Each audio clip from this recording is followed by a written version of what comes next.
What's going on, everyone? Going to show you guys a quick breakdown of the live trade video that I'm going to go ahead and show you guys.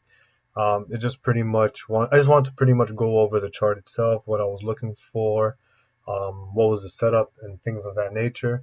All right. Also, just a quick overview. I just wanted to go ahead and show you because I actually traded Canadian futures, which is this. All right.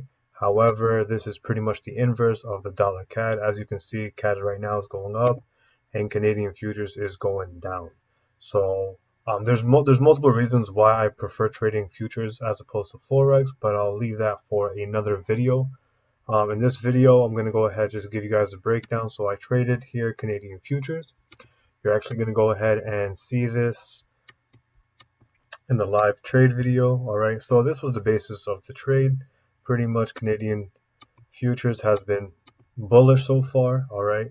So during the New York session, when I was awake, this is pretty much what I saw. I saw this prior swing point. All right, and I'll move this. Let me delete that. There's a prior swing in here. All right, the market had a move lower, and then we had a very aggressive push up. So this is a key area that I want to focus in on.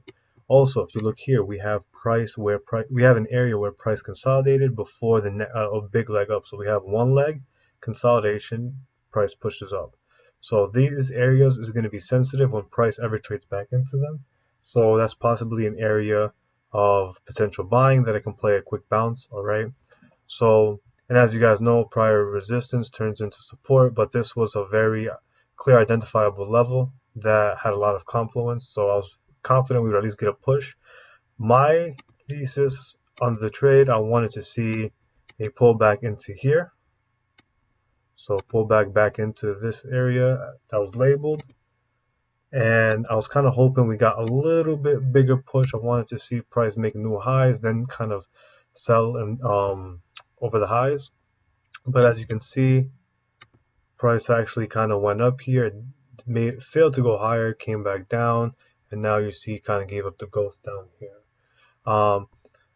And as you guys are going to see in the video, right, I had limits to get out some of my position in here. All right. The thing was, however, it didn't get filled. Price obviously didn't push up into this area. And when price came back lower, I ended up having to take some of the position off here and then pretty much get stopped out the remainder of the position at break even. I couldn't catch the ending of the video due to, I had other things I need to take care of during the day. So I did have to kind of leave my screens. So I put orders pretty much to get out of break even and took a partial before I left the computer. But yeah, so that's just pretty much, wasn't able to record the ending. But I hope you guys found this a little bit insightful. I'm going to be trying to do a lot more of these videos on the channel. So you guys should go ahead, press subscribe to the channel, leave a comment of anything in terms of questions that you guys may have, and also turn post notifications on, so because we will be uploading frequently and we will be uploading a lot of live trade videos so you guys can see price action in the moment, and you guys definitely don't want to miss on that. So hope you guys enjoy the video.